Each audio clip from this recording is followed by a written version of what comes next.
O início do século XX, infelizmente, ficou marcado pela busca da raça perfeita.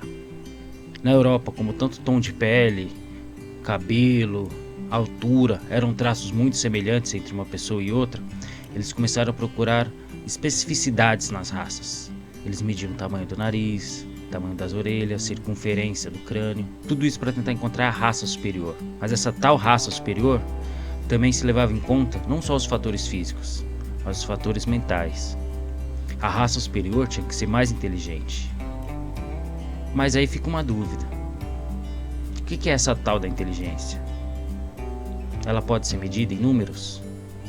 Bom, eu sou o Diego e é sobre isso que a gente vai falar hoje.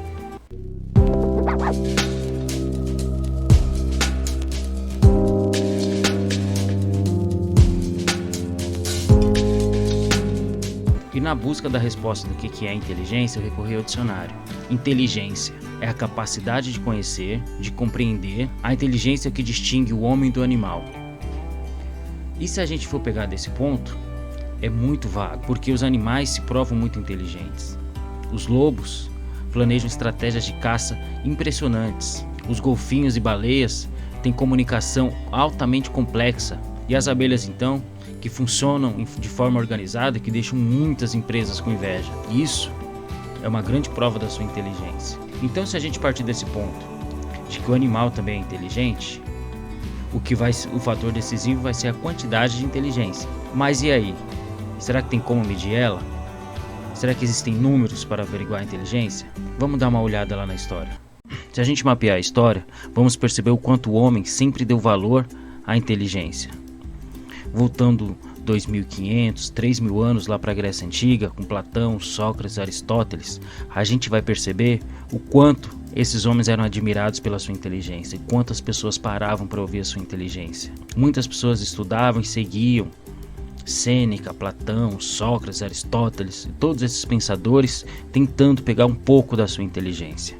E com o passar do tempo, o homem foi se preocupando cada vez mais com esse conceito, até que no início do século XX, pelos meados de 1900, uma tentativa de medir a inteligência teve certo êxito. O psicólogo francês Alfred Binet, que é considerado o pai do teste de QI, aplicava testes em escolas não com a finalidade de localizar gênios, mas muito pelo contrário.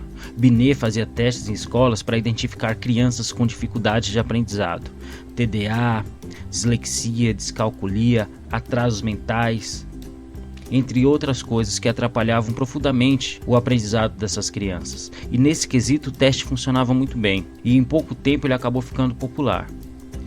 E quando uma técnica fica popular, muitos estudiosos começam a estudar e aprimorá-la. Foi o que aconteceu com o alemão Wilhelm Stern, que passou a complementar o estudo, aplicando termos que a gente conhece hoje como consciente de inteligência, o famoso QI, idade cronológica, o IC, e idade mental, IM, que relacionava a capacidade intelectual de indivíduos da mesma idade. Mas o que deixou esse teste tão popular? Para começar a responder essa pergunta, a gente tem que recorrer ao contexto. Vamos lembrar que a gente está falando da Europa de 1910, 1912. Nesse período, um conceito começava a tomar a cabeça das pessoas lá, que era a eugenia, que pregava a ideia de melhorar a população através de seleção genética. Ou seja, você pegava a raça com a genética superior, você a incentivava a se relacionar e se reproduzir, para você ter filhos, netos, bisnetos, com uma genética superior e eliminar a genética inferior, através de prisão, exílio, castração, em alguns casos até o assassinato. Eu tenho certeza que falando assim vocês já vão lembrar de alguma coisa, e é isso mesmo. A eugenia foi a base das ideias nazistas. Compreendido esse contexto, a gente tem que se imaginar naquele local. Se você tem uma raça superior em atributos físicos, que ela é mais rápida, ela é mais alta, ela é mais forte, ela é mais bonita, e você consegue medir também a questão intelectual e provar que essa raça é superior em números de inteligência, era tudo que a eugenia precisava. Então os testes de QI se popularizaram muito para provar a superioridade de uma raça. E também a gente não pode esquecer da questão de ego pessoal. Você tem um filho, um sobrinho, um neto que vai fazer um teste de QI e tem uma pontuação de gênio, de superdotado, É um orgulho gigantesco. Por isso que comunidades de QI alto começaram a surgir pela Europa e pelo mundo, como o Grupo Mensa, por exemplo, que está presente em mais de 100 países. E como eu já tinha dito, a ideia do Binet não era localizar grandes gênios, muito pelo contrário, ele queria ajudar crianças com dificuldade de aprendizado. Era o oposto. O teste também permitia pontuações muito altas. E como a gente está falando de conquistas, e nada dá mais suporte para uma conquista do que você conseguir numerar elas. Por isso, o teste de QI ganhou uma pontuação. Olhando essa tabela, dá para imaginar o quão é difícil conseguir essas notas altas de superdotado ou de gênio. Por isso que agora está aparecendo para vocês um gráfico da média das pontuações de QI, e vocês vão ver que realmente as pontuações de gênio e de superdotado, elas representam um número muito pequeno na nossa sociedade, algo entre 2% ou menos. Também há pontuações muito baixas, que indicam grande dificuldade de aprendizado, representam um número muito pequeno da sociedade, algo próximo dos 2% ou menos. A maioria da população, a imensa maioria da população mesmo, fica dentro desse quadrante médio. Ou seja, se você faz um teste de QI e você tem uma pontuação média, você não é um gênio, isso não faz de você um burro de maneira nenhuma. Mas o teste de QI é o que define a inteligência? Bom, conforme a ciência foi evoluindo, o teste de QI foi perdendo bastante do seu peso. Ele já não era mais tão importante quanto ele era no começo de 1900. Muitos cientistas começaram a achar que o teste de QI levava em conta apenas questões de raciocínio lógico e matemática, e que o mundo não era somente isso. Então, lá no Novo Mundo, na Universidade de Harvard, um psicólogo chamado Howard Gardner criou a teoria das inteligências múltiplas.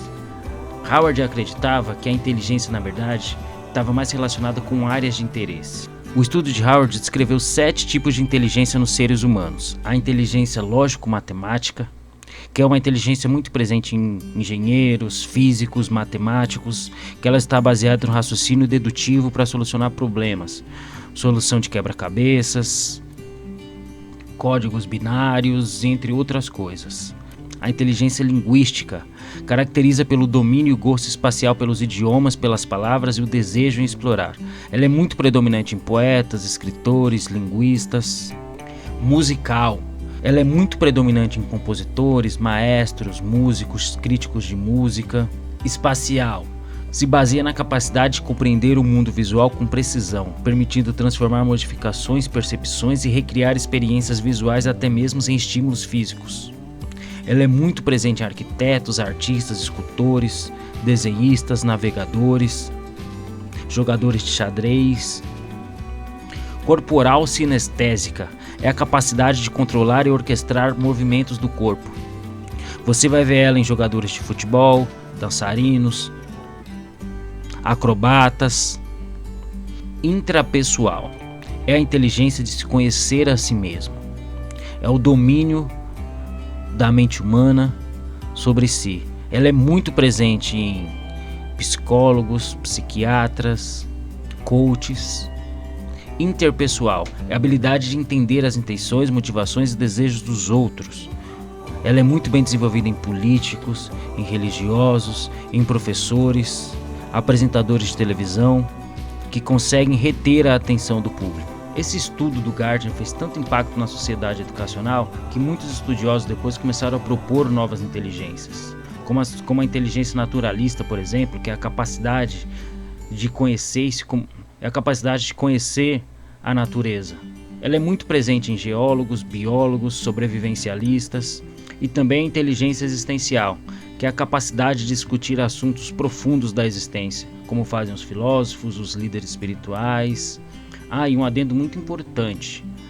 A proposta de Gardner não é que exista apenas uma inteligência em cada ser humano, muito pelo contrário, que todos os seres humanos possuem todas as inteligências, só que 1, 2, 3, não importa o número, são mais intensificadas neles. Por exemplo, uma pessoa que tem mais capacidade de matemática não quer dizer que ela não tenha capacidades sinestésicas ou que ela não tenha capacidades musicais, mas que uma área é mais desenvolvida do que as outras. Então, depois de toda essa viagem histórica, não é errado a gente dizer que a inteligência é o uso intelectual com a finalidade do bem-estar. Ou seja, a gente usa a inteligência para se sentir bem, para viver melhor e para sobreviver. A gente usa a inteligência não só para sobreviver como fazem os animais. A gente usa a inteligência com a finalidade de viver melhor, de fazer mais. Ou seja, se você não tem uma grande pontuação no teste de QI, se você não vai bem em matemática, se você não vai bem em instrumentos musicais, se você não vai bem com textos e redações, mas você vai bem em outras áreas, você não é burro. Então, para que isso fique bem claro, vamos partir do exemplo de que o Elon Musk, que é o homem mais rico do planeta, ele não é capaz de fazer os dribles que o Messi faz no campo.